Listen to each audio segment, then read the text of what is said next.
할렐루야. 반갑습니다. 신학교 가서 설교하면 물고기가 도마 위에 올라간다고 하던데 칼 준비하셨어요? 네? 저는 그것도 모르고 왔는데 요즘 날씨도 더운데 낮에 일하시고 밤에 이렇게 공부하시느라 수고가 많으십니다. 좀 덥죠? 표정은 다들 시원한 표정이네요. 저는 교수님 말씀하신 대로 이미 은혜 받아서 말씀 전하지 않고 뒷문으로 갈까 하다가 누구 잡으러 올까 해서 남았습니다. 내일 또 덥고 백도라고 하죠. 그죠? 우리는 더워서 난리인데 동부에서는 또 물난리가 나서 난리입니다. 텍사스 휴스턴에 허리케인이 와서 사람 어깨 높이만큼 도시에 물이 찼으니 오죽하겠습니까? 그래서 사람들이 탈출 행렬이 끊이지 않고 이렇게 있다는 뉴스가 있었습니다. 그런데 그 소식을 접할 때 그 뉴스보다 더 큰 빅뉴스가 하나 있었죠. 여러분 알고 계십니까? 수십만 수재민이 발생해서 탈출하는 행렬이 끊이지 않는데 갈 곳도 없고 집을 잃은 사람들이 이렇게 어디로 가야 할까 이렇게 당황하고 방황하고 이런 가운데 있는데 큰 교회, 그 지역에 있는 큰 교회가 집 잃은 사람들, 생명을 다투는 사람들에게 문을 열지 않았다 하는 소식이 있었습니다. 참으로 안타까운 소식이 아닐 수가 없습니다. 요즘 교회들이 왜 자꾸 이렇게 되는 거죠? 얼마 전에 제가 신문에서 기사 하나를 보았는데요. 그 기사도 제 뇌리에서 좀처럼 사라지지 않는 그런 한 토막 기사였습니다. 여러분, 이것은 재판 최종 판결이 나서 판사가 그 피고인에게 선고한 선고문의 맨 마지막에 첨부한 문장인데요. 제가 한번 읽어 드릴 테니까 잘 들어보세요. 인간의 법정에서 선고받은 것으로 끝이 아니다. 피고인에게는 앞으로 신의 법정, 양심의 법정이 있다. 자신을 잘 성찰하기 바랍니다. 누가 들어야 할 소리이겠습니까? 여러분, 세상의 법정의 판결이 전부가 아니고 앞으로 하나님의 법정이 기다리고 있고 양심의 법정도 있습니다. 우리 교회가 하나님을 알지 못하는 사람들에게 해야 되는 소리 아닙니까? 그죠? 그래서 읽어봤더니 거꾸로 세상의 판사가 어느 훌륭하신 목사님께 내린 판결문이었습니다. 아주 충격적이지 않을 수가 없는 거예요.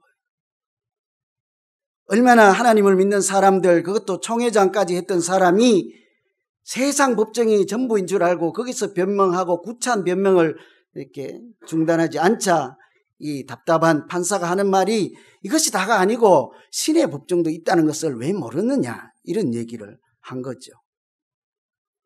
여러분, 요즘 교회가 또 목회자가 또 모든 그리스도인들이, 거의 많은 그리스도인들이 어쩌다가 이 지경이 되었을까요? 교회라고 하는 것이 무엇을 해야 하고, 목회자라고 하는 사람들이 무엇을 해야 하고, 성도라고 하는 사람들이 어떻게 살아가야 하는지, 누군지 자기 정체성에 대한 무지함 때문이 아닐까요? 사실은 무지가 아니라 어떻게 해요? 무시하기 때문이 아닐까요? 자기 정체성을 아주 의도적으로 무시하고 세상의 원리대로 사람이 많이 모이고 유명한 목사가 되고 큰 교회만 되면 그것으로 성공한 셈치고. 그래서 오늘 이 말씀 주시는 말씀도 제자들에게 자기 정체성에 대해서 주시는 말씀이지 않겠습니까? 특별히 오늘 이 말씀은 우리가 흔히 잘 알고 있는 산상수훈 중에 8보 바로 다음에 나오는 말씀이죠. 심령이 가난하고 온유하고 애통하고 긍휼히 여기는 그런 사람들이 복이 있다. 제자들에게 예수님께서 이 말씀을 들려주실 때 그들이 자기 자신을 바라보니 도대체 말씀하고는 매치가 되지 않았습니다. 복이 있어 보이지 않았거든요.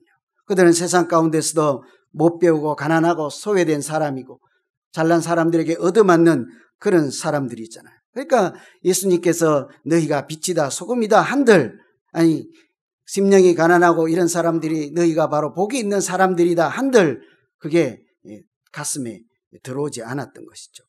이 사람들이, 제자들이 고개를 갸우뚱하고 긴가민가 할 때 오늘 이 말씀으로 예수님께서 그들의 마음에 쐐기를 한 번 더 박는 것입니다. 너희는 단순히 복이 있는 정도가 아니다. 이 세상의 소금이고 이 세상의 빛이다. 이렇게 선포하는 것이죠. 세상 사람들은 종교 지도자들이나 정치 지도자나 세상 그런 사람들이, 잘난 사람들이 이 세상을 이끌어가는 리더요, 이 세상의 희망이라 할지 모르겠지만 사실은 그것이 아니다. 예수 믿는 너희가 바로 이 세상의 희망이라 하는 말씀을 하는 거죠. 요즘 말로 하면 뭐라고 해야 되겠습니까? 너희가, 저도 좀 늙었나 본데 모르겠는데 생각나는 단어가 명품밖에 없더라고요. 너희가 명품이다, 이런 얘기를 하는 거죠. 다른 말로 하면 너희가 답이다 하는 얘기를 제자들에게 지금 하는 거죠. 그런데 왜 명품이나 진주나 보석이나 다이아몬드 이런 얘기는 안 하고 하필이면 소금이다, 빛이다 그렇게 말씀하실까요? 당시에 이런 속담이 있었다고 합니다. 소금과 태양보다 사람들에게 더 유익한 것은 없다. 예수님은 그 당시에 모든 사람들의 입에 회자되는 이 속담을 생각하시고 제자들도 이 소리는 한 번쯤은 들어보았을 것 아닙니까? 그들이 살아가는 세상 가운데 소금하고 태양이 가장 유익하고 꼭 필요한 것이므로 너희가 바로 그렇게 귀한 존재요, 이 세상에 꼭 필요한 필수품이다, 소금과 빛 같은 꼭 필요한 존재다 하는 말씀을 하는 거죠. 우리는 이게 잘 이해가 안 돼요. 그죠? 요건 뭐 굳이 소금, 빛 있어야 됩니까? 소금 없이 그 건강식 드시는 분들도 계시죠? 아예 뭐 대꾸는 안 하려고 작정을 하고 오셨으니까 저 혼자 하겠습니다. 당시에는 냉장고가 없던 시절임을 우리가 생각을 해야 되는 거예요. 그러니까 음식을 부패하지 않고 오래 두면서 사람이 생명을 섭취하고 그 음식의 에너지를 보존하고 생명을 보존하는 길은요, 소금을 같이 곁들이는 거죠. 뿐만 아니고 갈릴리에서 고기를 많이 잡잖아요. 보통은 유럽으로 수출하는데요, 고기만 잡아서는 소용이 없습니다. 유럽으로 가기 전에 다 썩어 못 먹게 되기 때문이죠. 반드시 소금이 있어야 돈을 벌게 되는 거예요.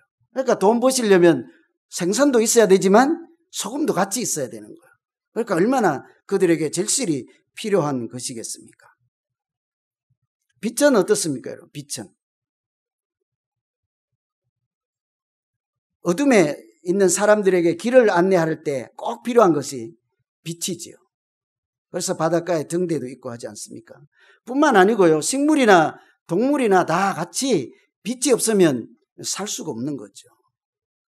여러분 공부만 열심히 하셔가지고 햇빛을 못 먹어서 비타민 드시는 분 계시죠? 여기 공부를 안 하시는군요. 그죠? 비타민 D가 없어갖고 약을 먹어야 살 수 있는 것이 사람의 생명이요. 그 염소가 이렇게 소금 먹으려고 자기의 목숨을 걸고 엄청난 높이에 그 저수지 댐 꼭대기까지 올라가는 영상을 여러분 보셨죠? 한 발만 잘못 디디면 낭떠러지에 떨어져서 죽을 지경인 그런 아주 가파른 곳에 올라가서 뭐 하는 중이에요, 그들이? 소금 먹고 햇빛을 쬐이고 생명을 지켜가는 거죠. 당시에 소금과 빛은 그런 것이었단 말이죠. 생명을 유지하고 지키는데 꼭 필요한 것이 소금과 빛인데 예수님은 너희가 바로 이 세상을 위해서 꼭 필요하고 이 세상에 유익을 주는 태양과 같은 존재요, 소금과 같은 존재라 이런 말씀을 하시는 거죠. 여러분, 예수님께서 지금 이 시대에 오시면 누구에게 이런 소리를 할까요? 만일 여러분에게 월드미션 여기 신학교에서 공부하는 여러분이 세상의 소금이고 세상의 빛이십니다. 너희가 빛이요 너희가 소금이다. 제가 아멘 한 번도 안 할 줄은 이미 알고 왔긴 했지만 참 너무 하긴 하다, 그죠? 예. 찬양 부를 때는 나 가도 되겠다 싶었는데 갔으면 큰일 날 뻔했습니다. 여러분, 이 시대에 예수님이 오셔서 세상을 위해서 꼭 필요하고 이 세상 사람들에게 생명을 지키고 새로운 생명을 공급해주는 사람은 백악관에 있는 사람들도 아니고 의회에 있는 사람들도 아니고 이 밤중에 여기 나와서 신학 공부를 하고 음악을 공부하고 상담을 공부하는 예수 믿는 여러분이다. 이렇게 하시면 그래도 아멘 안 하시겠죠, 그죠? 여러분이 그와 같은 사람인 거예요. 특별히 온라인으로 사역하면서 또 가정에서 공부하는 그런 한 분 한 분이 참으로 소중하고 꼭 세상에 필요한 하나님께서 보내신 그런 사람들이죠. 여러분, 제가 이렇게 많이 생각을 해봤어요. 여러분이 틀림없이 아멘은 안 할 것이다. 왠고하면 세상 사람들이 여러분을 보고 요즘 너희는 이 세상에 꼭 필요한 사람들이야 라고 말하지 않습니다. 아무도. 너희는 나보다 못해. 차라리 예수 안 믿는 사람이 더 나아. 이런 소리를 하는 것이 요즘 이 시대 아닙니까? 그런 사람들의 소리에 여러분 속으시면 안 돼요. 그 사람들은 잘 몰라요. 우리가 있어야 이 세상이 생명을 지키고 돌아가는지를 몰라요. 그 사람들은 자체하고라도요. 여러분, 너희는 소금이다 빛이다 하면요, 우리 자신을 자꾸 돌아봐요. 그 너희는 복이 있나니 하도 그 제자들이 복 있는 사람으로 생각지 못한 것처럼 너희는 세상에 소금이다 빛이다 하면요, 나를 자꾸 돌아봐요. 내 주머니에 무슨 빛이 있는가? 어디 내 주머니에 소금이 있나? 없거든. 초라하거든. 하버드 명문대에 나온 사람들이나 예일대학교 나온 사람들이나 제가 나온 풀러에 나온 사람들이나 이런 사람들이 세상에 소금과 빛이 아니겠습니까? 이 밤에 와가지고 밤에 여기도 못 와서 집에서 컴퓨터 켜놓고 온라인으로 공부하는 여러분이 세상의 빛과 소금이 될 수 있겠습니까? 저러니까 회장님 하시는 거예요. 우리 자신을 보면요, 아무도 내가 소금이고 빛이라고 말할 사람이 없는 거예요. 그런데 여러분, 어떻게 해서 이 자리에 있습니까, 여러분이? 예수 믿고 나서 이제는 내 안에 내가 사는 것이 아니고 예수 그리스도가 사시는 것이라 하고 고백함으로 여기 와 계신 거 아니에요? 우리가 소금이고 빛인 이유는 나의 잘남 때문이 아닌 거예요. 내가 가진 학이나 내가 가진 무슨 달란트 때문이 아닌 거예요. 오직 내 안에 살아계신 예수 그리스도 때문에 내가 빛과 소금의 존재로 오늘 여기 숨쉬고 있는 줄로 믿습니다. 여러분, 그렇게요, 이 세상에 꼭 필요하신 분들이에요. 제가 수많은 말씀을 이렇게 생각하고 기도하는 중에요, 다른 설교를 막 준비하는데 끝까지 괴롭히는 게 이 말씀이었어요. 아니다. 너는 가서 월드미션에 가서 그분들이 소금이요 빛인 것을 다시 한번 나누고 오라 하는 말씀이 내 안에서 계속 일어나는 거예요. 여러분, 우리가 그렇게 소중한 존재요, 세상을 위해서 꼭 필요한 유익한 존재라면 여러분 어디에 있어야 되겠습니까? 예수님은 제자들에게 너희는 소금이다, 너희는 빛이다 이렇게 말씀하셨죠. 잘 생각해 보세요. 저는 잘 이렇게 속여요.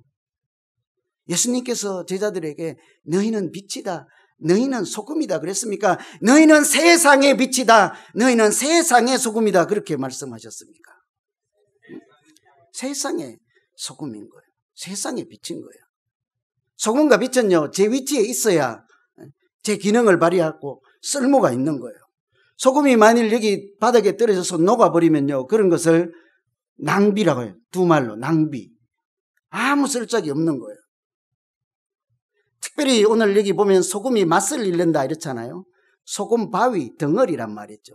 그래서 깊숙이 암 맥에 들어있는 소금 맥에 깊이 들어있는 것은 소금 맛을 그대로 보유하고 있지만 표면에 드러나가지고 자기 비가 와서 진액이 다 빠져나가면 그 덩어리만 있지 소금 맛은 없는 거예요. 그런 것을 그 당시 그 사람들은 지붕 위에 이렇게 내려놓고 길바닥에 내려놓고 흙이 단단하게 쓰는데 펼쳐놓고 밟고 지나가는 데만 사용하는 거예요. 그런 것을 이야기하는 거예요. 제 위치에 있어야 되는 거죠. 여러분, 바다에 다니는 배들을 안내하기 위해서 등대를 지을 때 저 오지 산중에 가서 등대를 세우는 사람이 있겠습니까? 바닷가에 아주 잘 보이는 곳에 가서 등대를 세우고 배들이 그 불빛을 보고 자기 길을 찾아가도록 하지 않겠습니까? 예수 믿는 사람들은 오늘 바닷가의 등대가 아니라 뭐라고 소개합니까? 너희는 산 위에 있는 동네다 이렇게 하죠. 무슨 말인지 잘 모르겠지만 밤중에요. 산 위에 여러분 집에 조그만한 불 하나 켜보세요.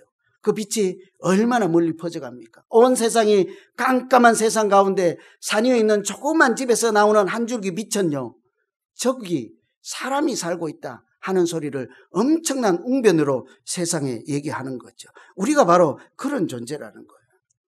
소금과 빛으로 제 위치에 있을 때 우리가 하나님이 주신 귀한 생명의 능력, 세상을 살리는 능력이 나타나는 가치 있는 존재라 하는 말씀을 하시는 거죠.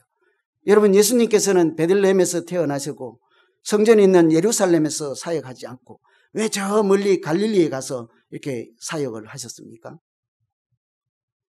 예수님께서 목수이긴 하지만 가끔 취미로 고기 잡는 것이 혹시 취미라서 물고기 가까운 곳을 갔을까요? 아니면 성전에 있는 서기관, 바리새인 이런 사람들이 자꾸 괴롭혀서 아이 보기 싫어서 멀리 갔을까요? 예수님이 그곳에 간 이유는요, 그곳이 흑암의 땅이기 때문이죠. 이사야 말씀에 보면은 그랬죠. 흑암에 해가 든 백성이 큰 빛을 보았다 이랬죠. 예수님은 흑암의 땅 거기에서 거니는 사람들에게 한 줄기 빛을 비추었다 이렇게 얘기하죠. 그렇다면요, 우리가 있어야 될 곳은 여러분 어디겠습니까? 여러분은 학생이잖아요. 여러분께서 있어야 될 곳은 어디입니까? 학교이죠. 또 여기 사역하시는 분들이 계시니까 여러분 계실 곳은 어디입니까? 교회이지요. 그죠? 그럼 교회가 예수님은 소금과 빛이 세상의 소금과 빛이라는데 그러면 교회는 세상이고 학교도 세상입니까?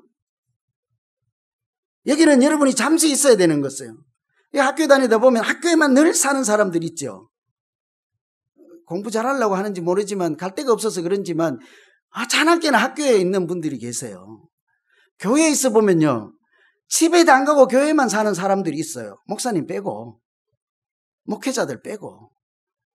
여러분, 우리가 있어야 될 곳은 오늘 말씀에 따르면요, 흑암의 땅인 거예요. 그런 곳이 어디겠습니까?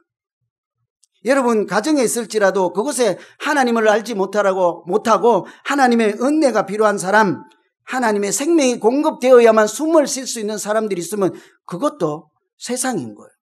여러분 학교에 여러분 갈 바를 알지 못하고 서성거리는 불쌍한 긍휼히 여기는 영혼들이 있습니까?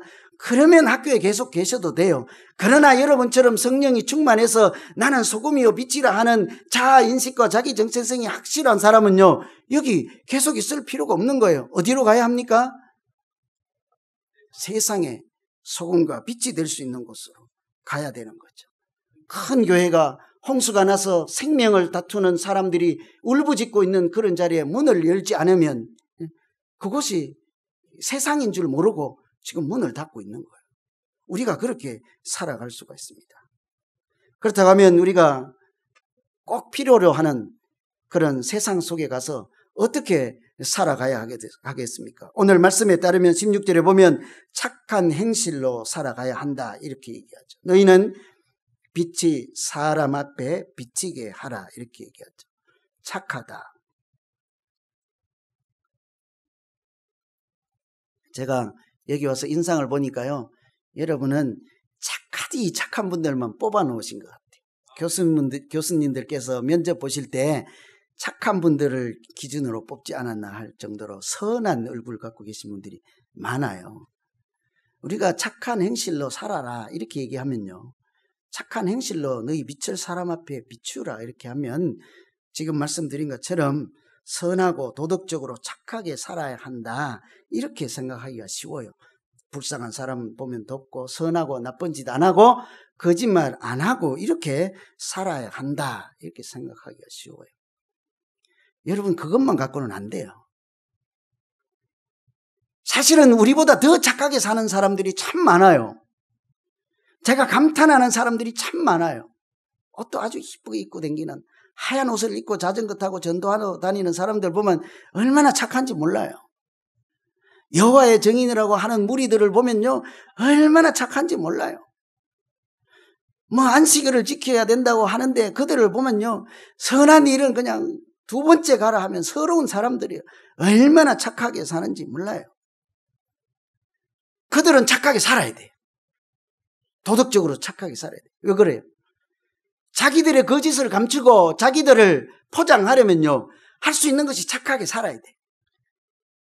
여기서 하나님께서 우리에게 말씀하실 때 착한 행실로 살아야 한다는 것은 세상 사람들이 단순하게 선하게 사는 정도를 이야기하는 것이 아니라 너희는 가난한 심령이 가난한 자요 애통하고 마음이 청결한 자, 이게 하나님의 사람들의 속성이고 내적인 소양이잖아요. 이런 성품을 너희 마음 안에 채워, 예수의 마음을 너희 마음 안에 가득히 채워 그것이 표출되는 하나님의 삶으로 살아내라. 이것이 착한 행실입니다. 예수 닮은 행동을 착한 행실이라 할 수 있는 거죠. 저는 우리 교회를 늘 기도할 때 영성과 섬김의 균형이 있으면 좋겠다 하는 생각을 참 많이 합니다. 세이비어 처치 책 읽어보면 그냥 영성은 내적인 영성이라고 하든지 뭐라고 하든지 inward journey라고 했어요. 안으로 하나님을 자꾸 채우는 거죠. 우리의 인격이 그리스도의 장성한 분량으로 자꾸 채워지는 거예요. 온유도 채워지고 애통도 채워지고 여기 성령의 열매 맺을 수 있는 뿌리를 자꾸 채우는 거죠. 그런 마음, 우리가 내적으로 성장하는 이런 것과요, 어떤 사람은 내적으로만 충만한데요, 도무지 밖으로는 안 가고 교회 안에서만 이렇게 권사가 되면 장로하고 싶고, 장로가 되면 목사하고 싶고, 목사하고 싶으면 총회장하고 싶고, 이런 사람들이 있어요. 여러분, 우리 마음 안에만 하나님의 성품이 가득 차고 우리 마음 안에만 하나님 나라가 이루어지면 그것이 전부가 아닙니다. 우리 마음 안에 그리스도의 마음이 가득 찼으면요, 그것을 흑암의 땅인 세상에 가서 그 사람들에게 하나님의 사랑이 구체적으로 표현될 수 있도록 우리가 하나님의 손이 되고 발이 되는 삶을 살아내야 하는 거죠. 그래서 우리가 성경을 읽을 때 유념하면서 읽어야 되는 것은 예수님께서 어떤 분인지도 잘 염두에 두면서 살펴보아야 되겠지만 예수님께서 어디에 가서 무엇을 하는지도 염두에 두고 말씀을 읽어야 되는 거죠. 예를 들면 오병이어 기적을 했을 때 사람들이 뭐라고 합니까? 우리 임금님으로 삼으면 좋겠다 할 때 예수님이 뭐라고 그래요? 서둘러 그곳을 자리를 빠져나가고 제자들을 재촉해서 다른 곳으로 보내지요. 여러분, 나중에 교회에 가서 개척해서 하루아침에 수천 명이 몰리면 이만하면 됐다 하고 다음 차례는 총회장 할 차례다 이런 생각할 수 있지 않겠어요? 그런데 예수님은 그것이 아니다. 서둘러 건너편 마을로 가자. 왜 그렇습니까? 그곳에 아픈 사람이 있고 그곳에 예수님의 은혜를 기다리는 사람이 있고 하나님의 사랑을 먹어야 생명을 구할 사람들이 있기 때문이죠. 우리가 그런 곳에 가서 내 자신을 마치 촛불처럼 다 태워서 녹아내리게 하시고 우리가 소금처럼 내 자신을 다 녹아내리면 하나님께서 우리의 그런 마음과 우리의 손과 발을 사용해서 하나님의 생명이 그곳에 흘러나가게 하는 것이죠. 그것이 착한 행실로 살아가는 거죠. 15분에 끝내야 하는 거죠. 그죠? 1분 남았으니까 1분에 끝내야 되는데 저는 설교를 짧게 못하는 것이 병이라서 늘 이게 고민인데 하다가 시간 되면 끝내야죠. 제가 목회하는 동안 가수나 뭐 세상 스포츠나 잘 몰라요. 별 관심도 없고 연예인들을 잘 몰라요. 근데 시시때때로 제 뇌리에서 없어지지 않는 연예인이 한 명 있어요. 가수 션 아세요? 정혜영 부인. 잘 모르시나요? 난 이분이 무슨 노래를 불렀는지 몰라요. 어떻게 유명한지도 몰라요. 근데 청년들을 데리고 학생들을 데리고 수련회를 갔는데요. 자기 아이 돌을 잔치를 하려고 돈을 이제 1년 모고 2년 모아서 돌 때가 됐는데요. 부부가 기도하다가 이거 우리 어디 가서 좋은 식당이나 호텔에 가서 멋지게 아주 근사하게 돌잔치를 해야지. 그렇게 해서 시작했는데 막상 그때가 되어서는 우리 이렇게 하지 말고 소아암으로 우리 애기랑 똑같은 나이 또래에 암이 걸려서 지금 울고 있는 그 부모들을 생각하고 그 아이를 생각해서 우리 아들, 우리 딸의 이름으로 그곳에 가서 이 돈을 전부 기부하고 우리 나중에 얘가 크면 너의 돌잔치는 네 이름으로 소와 암 아동들에게 기부했다. 이렇게 하면 우리가 믿음의 유산을 물려주는 것이 되지 않을까? 실제로 그렇게 한 거예요. 여러분, 이 정도는 되어야 되지 않을까요? 신혼여행을 가기 위해서 돈을 몇 년 동안 모아다가 해외여행 갈만하니까 그 돈이 다 모여서 이제 계획을 막 짜다가 그때 우리가 돌은 참 그렇게 해서 의미가 있었지. 우리가 저 동네 가서 국수 한 그릇 사 먹고 우리가 지금 잘 살지만 결혼식을 올리지 못하는 그런 다민족 가정들을 위해서 우리가 결혼식을 한번 해주면 어떨까? 그렇게 사는 거예요. 여러분, 예수 믿는 사람들은 뭔가 좀 달라도 달라야 되는데요. 목사라고는 제가 이 가수만 할까 하는 생각이 시시때때로 드는 거예요. 여러분 어떻습니까? 오늘 예수님은 우리에게 오셔서 다른 사람이 아니고 바로 여러분과 저에게 너희는 소금과 빛이라 이렇게 말씀하시고 다른 사람과 다른 가치 있는 존재요. 이 세상의 생명과 공급하고 지키는 그런 꼭 필요한 존재라 말씀하시죠. 저는 이제 말씀을 요약하지 않고 질문을 3가지 드림으로 끝내려고 합니다. 이게 신학교에서 밤낮으로 수고하며 애쓰면서 졸업할 때까지요. 나는 누구인가의 답을 잘 한번 찾아보세요. 아니, 사실은 이미 답이 있어요. 내 손에 들려 있잖아요. 소금하고 빛이라면서요. 그것에 흔들림이 없으면 내가 어디에 가서 존재할까? 그 질문에 답을 한번 찾아보세요. 사실은 그 답도 있어요. 흑암의 땅으로 가야 한다면서요. 여러분이 가셔야 될 흑암의 땅이 어디십니까? 한번 잘 찾아보세요. 그곳에 가서 착한 행실로 살아내시면 하나님께서 사람들을 통해서 여러분이 섬기고 베푸는 사랑을 베푸는 사람들을 통해서 그 사람들이 하나님께 영광을 돌리게 하실 줄로 믿습니다. 기도하겠습니다. 하나님 아버지, 오늘 이 밤에 수고하시는 한 분 한 분을 빛이라 소금이라 불러주시고 또 멀리에서 온라인으로 수고하고 공부하시는 사역하시는 한 분 한 분을 불러서 빛이라 소금이라 선포하신 하나님의 말씀이 오늘 새롭게 들려지게 하여 주시옵소서. 세상에 꼭 필요한 태양과 같은 존재예요. 생명을 보존하기 위해서 꼭 있어야 하는 소금과 같은 존재인 것을 하루도 잊지 않고 하나님이 주신 나의 신분임을, 하늘에 속한 나의 신분증임을 기억하고 오늘도 착한 행실로 흑암의 땅에서 작은 모습으로 이렇게 살아갈지라도 그곳에서 하나님의 영광을 함께 돌리는 귀한 분들이 다 될 수 있도록 은총을 베풀어 주시옵소서. 주 예수 그리스도 이름으로 기도하옵나이다. 아멘.